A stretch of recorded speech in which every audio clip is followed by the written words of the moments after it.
the discussions between you and Draymond to put Looney in the starting lineup, beginning even as early as like towards the end of Game 5 on the bench? I mean, do you remember that discussion taking place, and what ultimately made you guys green light that it should be Looney as the fifth starter?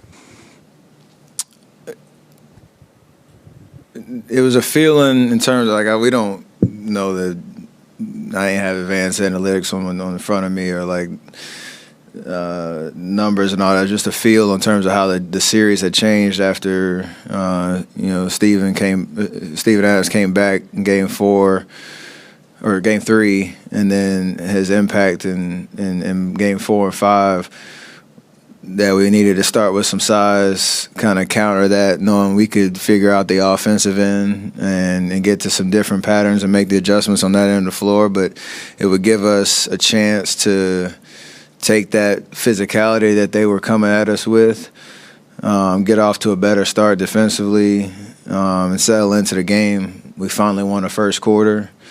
And then obviously Loon was unreal in the second half with his presence, his rebounding, and the way he impacted the game. So it's just a testament to like our experience in terms of the feel on the court, knowing that the series changed dramatically, like, from one game to the next, and we needed to make that adjustment. Steph, you see Clay going off into Game 6. You have a big fourth quarter. Does it all feel right with the world when Clay is in a Game 6 playing well? It absolutely does. From the first shot he hit, it was like this is what he's been looking forward to since he got hurt back in the 19 finals. So it's a different joy. It's a different energy when you see him getting off, especially in front of our home crowd. And it's just fun to watch. I think we can obviously continue to play better. I think you say all's right in the world. We won and we figured it out. We showed our competitiveness and our know-how to win down the stretch, but we can continue to build on this as we look forward to the next round, no matter who we play. So not lost in this journey is the fact that we're still trying to peak at the right time as a team that's going through this for the first time together. So it's an exciting time to get past this series and look forward to what's coming next. Steph, with 70 rebounds and the way that Looney and Wiggins crashing the offensive glass, how important was that when shots weren't falling for a stretch, that you got all those extra opportunities and it made a difference late? All three of those guys, obviously 22, 15, 11, me and Clay with 15 combined. Like, we remember how it felt in Game 5 when we lost possession game by a mile, and for us to even overcome 17 turnovers with playing pretty solid defense, even though Brooks and Bain had a good game, like we still made them work for it. And then on misses, we were able to get rebounds, got extra possessions on the offensive glass, and we took advantage of it. And it kept us in the game until that fourth quarter run when we kind of went for the jugular. So great adjustment from a mindset and approach perspective, knowing how dominant they were in Game 5. We said it was going to show a lot about who we are tonight, and we answered the call.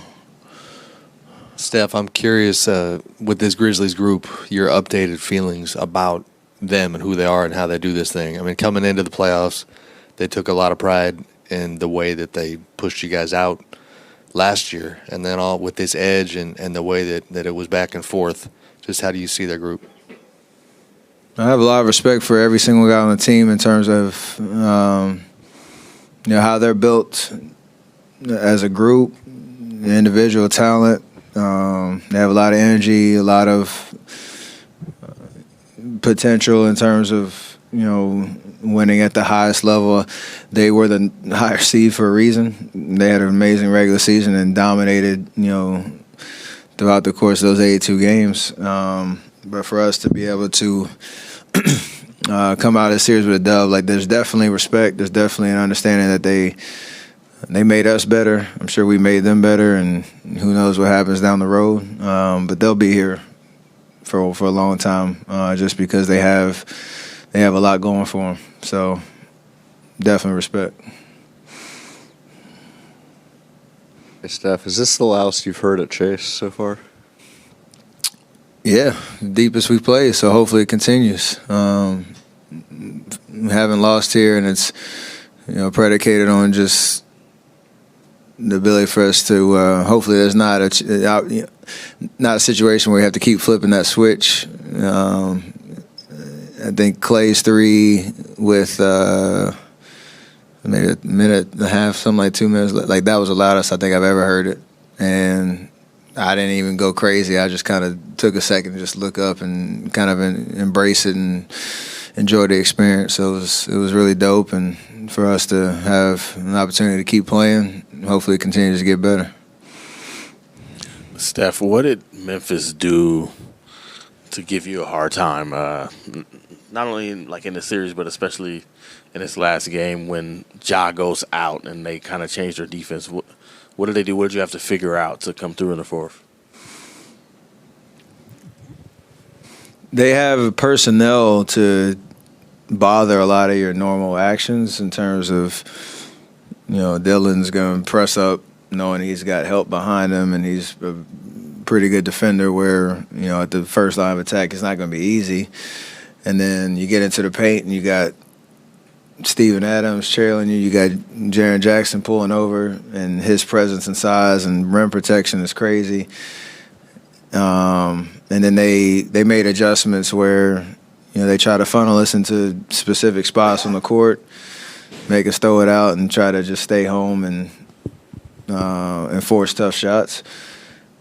We felt all that, but we felt like we could have shot it better. But there definitely was an impact in terms of just their personnel and the way that they defend perimeter, the paint, and force you to just make tough plays. So over the course of 48, we still couldn't figure out how to control those turnovers, but we created enough good shots so we could pick up momentum and create separation down the stretch, which was obviously helpful.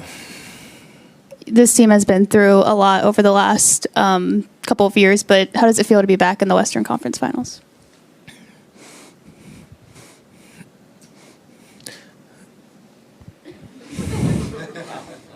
So maybe it's not that special. We got power back here.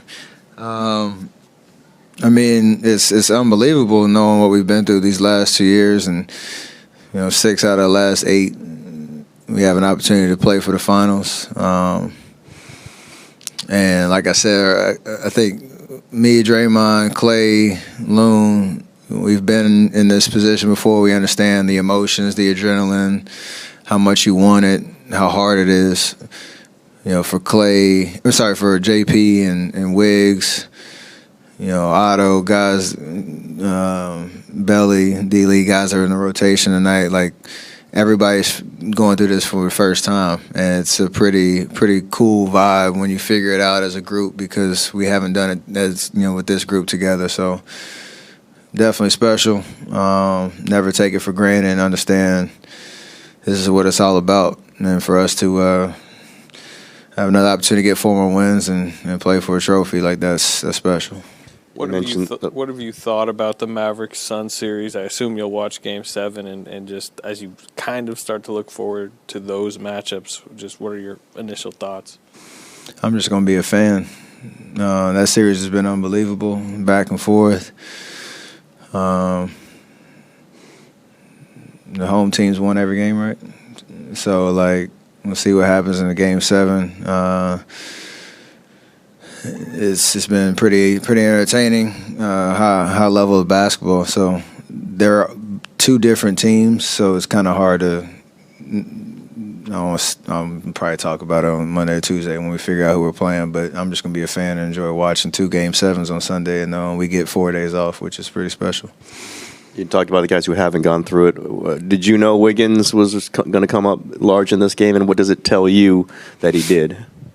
I had a dream last night that he was going to hit some big shots in the fourth and step up in the way he did, and planned out just exactly how I saw it. So I I made the three at the 5-minute mark or whatever. It was the fourth quarter. I went to the bench, and the first person I saw was him, and I yelled at him like he gave us life to start that fourth quarter. Made the big three. I think he hit a tough, end the shot clock, 2 that kept the momentum. Got the steal, the dunk, and then he got that three, right wing, I think, and those are huge plays because it's a 1-2 possession either way. So still didn't get a reaction out of him yet. So I just got one this series when he dunked on Brandon Clark, but the rest of it, he's just good old Wiggs making big plays. He looked pretty happy after the game. I don't know if you saw him. He was like hugging everybody. Did you see any of that? Nah, I missed it. I got to hit up everybody for the videos. Absolutely. I need those. Wiggs smiling is always good for us. Morant just posted online that you kind of remain his favorite matchup in the league. Just what did you think of the first 3 games going against him? Obviously, kind of the unfortunate fact that he was out of the series, and just in general, him moving forward. He's a problem. I mean, his numbers are crazy. We were up 2-1, so you still had confidence that we could finish out the series. But he requires all of your attention. He's in 3rd year, 4th year. Sky's the limit, and